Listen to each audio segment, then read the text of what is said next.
Jujutsu Kaisen does traditional shonen, but better. It takes the basic shonen foundations and switches it up.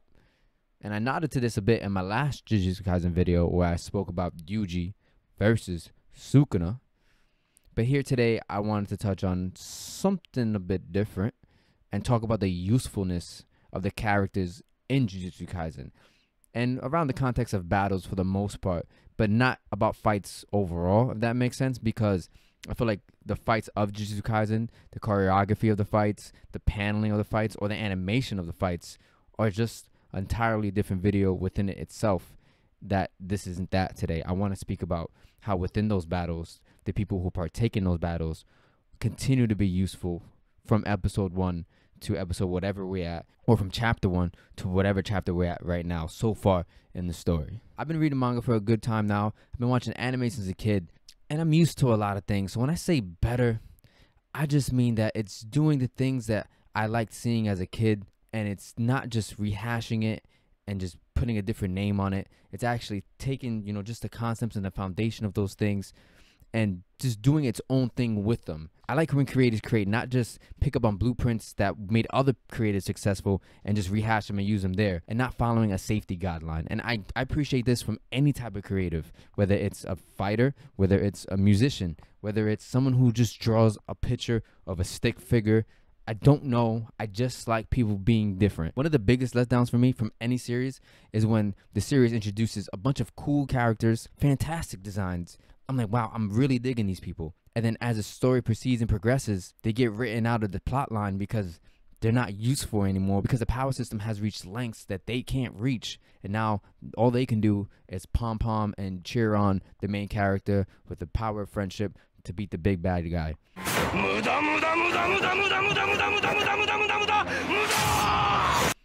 I hate when series do that. Like, you just take a bundle of these characters and toss them to the wayside. See where my brain's working with this? I like equal opportunities. I like for these characters to stay relevant. In Jujutsu Kaisen so far, it feels like styles make fights. And every Jujutsu sorcerer uses that to stay useful so far in the stories. Don't get me wrong, I'm speaking in the context of today. We're only 100 and something chapters into Jujutsu Kaisen. This story can go left and fall apart. It has happened before. We have seen it happen before.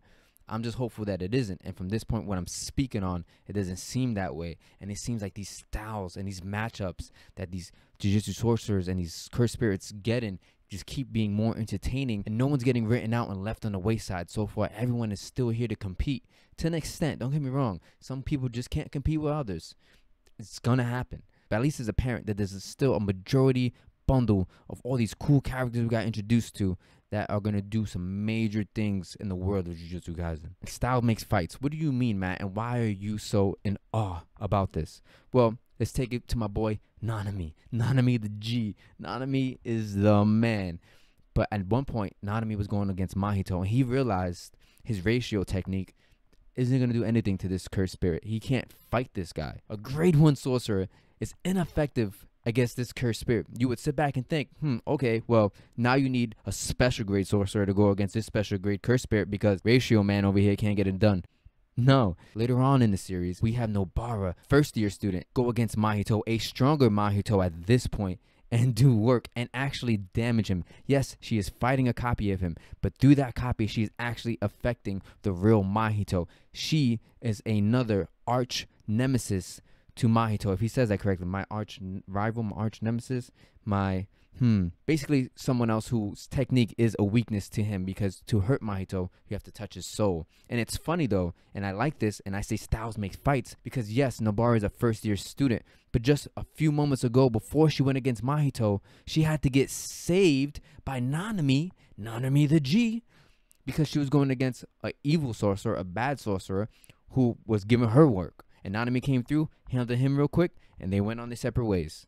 You see what I'm saying? Styles make fights here. There's a trade of momentum here, giving everyone the space and ability to do work. And I say everyone. I don't mean just the protagonist. I mean the antagonists still get the time to shine. Look how Jogo popped up on all those sorcerers after they finished fighting the water curse spirit. I forgot his name at the moment. But Daigon. There you go, Daigon. After they fought Daigon, everyone's all wore out. Jogo popped up in the scene, and everyone's just like, oh man, styles make fights. You see how just a few chapters ago, Jogo was fighting Gojo and was getting worked, popped up in these sorcerers, starting murking these guys, and then after that, he linked up with Sukuna, and that style in that fight got him whooped again, and that does not take away from Jogo and making him look weak. It's just who he's matched up with was not the right opponent for his style, for his technique. We have an example of like Mahito versus Yuji and Nanami, or Yuji and Todo, where Todo and Nanami are really just there to distract and take away the attention from Yuji, so Yuji can get licks in and start hurting Mahito's soul. And I like that Nanami and Todo were being able to be used usefully in a way that makes sense. I can pull from other series for examples as well. Like from One Piece, I'd rather see Jinbei go full judo mode and arm throw Big Mom out the door than my guy from Naruto go all 8 gates against Madara for nothing. I mean, they were both used to hold back a character, but at different costs to the story. And the same in reverse for like Deku from My Hero Academia. Deku is too useful in certain pockets of the story where it feels too convenient for me.